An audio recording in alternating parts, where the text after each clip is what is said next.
meron tayong ipapaabot sa inyo tungkol anong mga sign at anong gagawin para po ay makaiwas tayo doon, no? Kaya panoorin at pakinggan po inyo kung nandito man yung mga kaibigan. At magandang araw kaibigan. Linyo, Syoto? Si Syoto ang nandito. Wala si Linyo. Salamat po kaibigan. Meron po ba kayong nalalaman yung mga sign po na yung taon na magtatawid kami ngayong taong 2025 na naman, kasi 2024 kami ngayon, na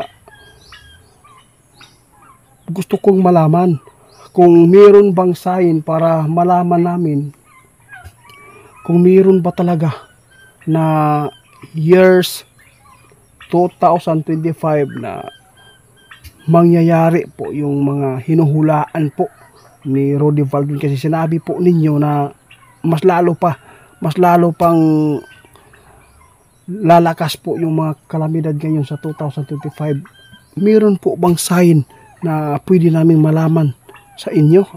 Magandang umaga sa lahat. Nandito po tayo, no? Marami pong mga katanungan po yung mga tao mula na nakita po nila yung hinulaan po ni Valdwin na ngayon 2025 mas lalala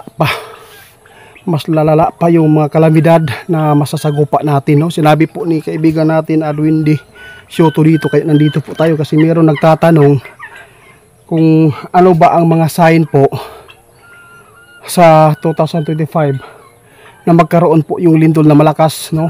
The big one at saka yung bagyo. Kasi sabi po ni Roddy Valdwin po doon, wala pong mga tao na makakapigil. Tama po yan. So, mas lalo pang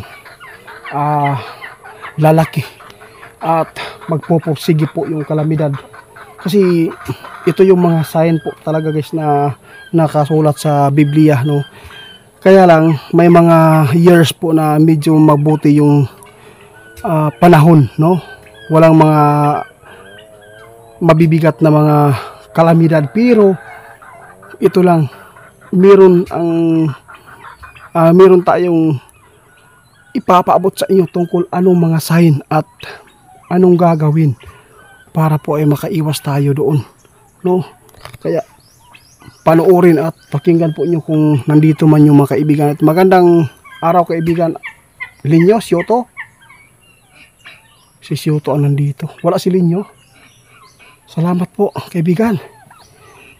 Meron po ba kayong nalalaman yung mga sign po na yung taon na magtatawid kami ngayong taong 2025 na naman, kasi 2024 kami ngayon, na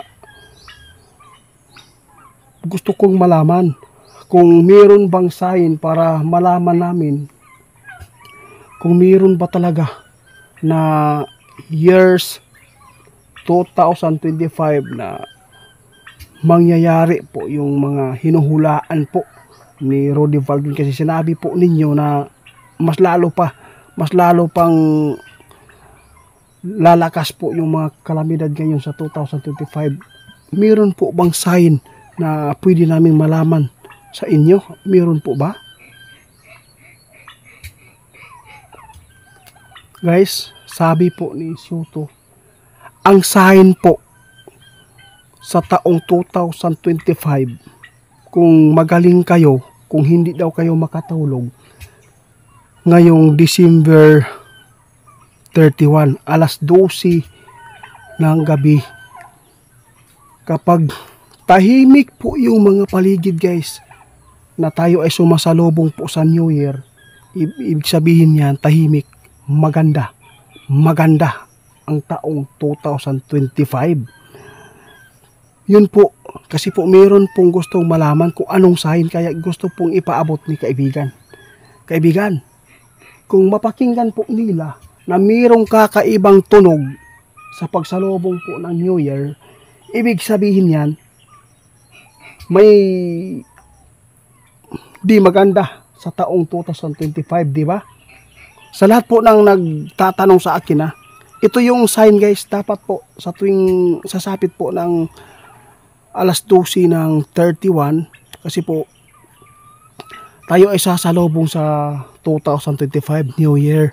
Kung meron po daw kayong maririnig na tunog na hindi pa ninyo na papakinggan, kakaibang tunog na medyo masakit sa tainga, sa loob ng tainga po niyo, ibig sabihin yan, hindi maganda yung taon 2025. Pero hinulaan na po nila ni kaibigan po natin Rudy Baldwin at saka ni kaibigan Dwinding Linyo, kasi gusto lang po niya maipaabot ni kaibigan kung ano ang sign po sa di magandang taon. Kaya panoorin at i-share po ninyo itong video guys, kasi po para marami makaka-aware, kasi po hindi po lahat ng tao na magsalubong po daw ng New Year ay nagdadasal.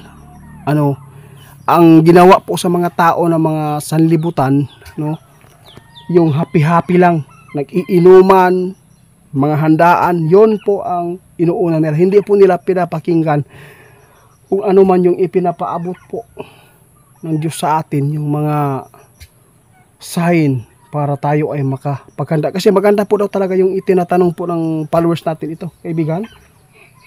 Oo, tama po yan. Sabi po yan, maganda po daw yung tanong ninyo, kasi po napaka talino po ninyo na nagtatanong yan, kasi para doon po ninyo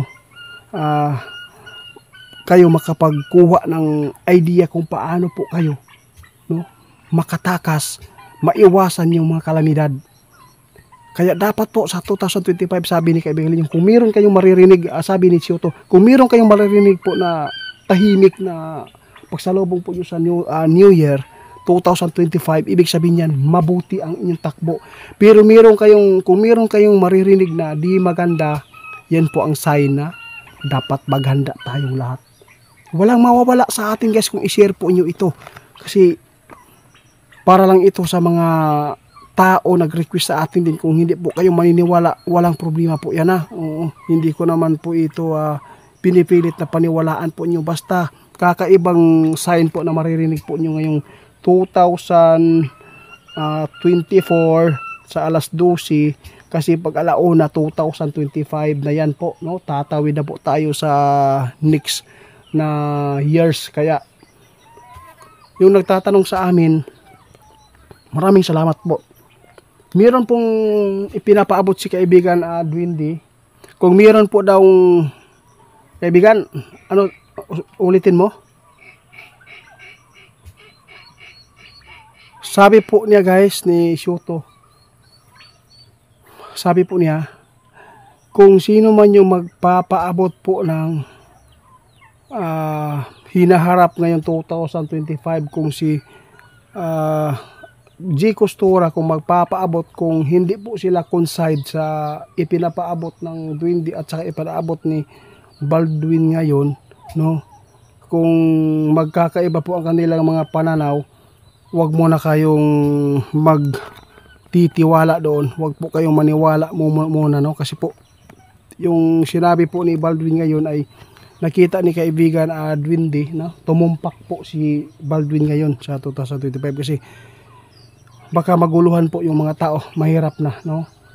Kung parang sa tingin po niyo ay nagka-coincide po ang kanilang ipinapaabot, no, panoorin lang po niyo si Rudy Baldwin at saka si G. Costura, kung magkakaiba po ang kanilang basta sinabi po ni kaibigan natin Dwindy, sign na lang ang titingnan po niyo ngayong 2025, no, na darating na taong ito, na pag salubong po natin as 12, dapat hindi kayo matulog, no, gising kayo dyan para mapakinggan po yung paligid. Wag mo na yung mga sanlibutan bitaw na mga gawain, yung tulad ng nag-iinuman, naglalasing para lang parang nasisiyahan. Hindi yan. Dapat po kung kayo po ay salubong ng taon, magpasalamat kayo ng Panginoon, kasi po itinatawid pa rin niya yung buhay natin sa next 2025, no. Tama po yan, kasi yan po talaga dapat, kasi kadalasan po daw yung mga nagsasalubong po ng mga New Year, nagiinuman, nagpaputok, kaya nang disgrasya, nabuta, naputlan, o mga tudlo. Kaya nagpapasalamat po tayo kasi lagi naman po itong sinasabi ni kaibigan natin Adwin Dilinyo nung siya po tayo ay nakakausap nung old videos pa natin no. Kaya maraming salamat kaibigan Sioto sa ipinapaabot po inyo na sign. Tandaan po nyo guys, kung meron kayong maririnig sa alas 12 ng gabi, kung tayo ay magsasalubong ng New Year, kung mayroong kakaibang tunog na masakit sa tainga ng mabigat na hindi po inyo inaasahan na maririnig, na wala po kayong experience na naririnig po ninyo ngayong taon na ito, ibig sabihin yan, hindi maganda yung taon natin sa 2025. Maghanda. Kaibigan, salamat.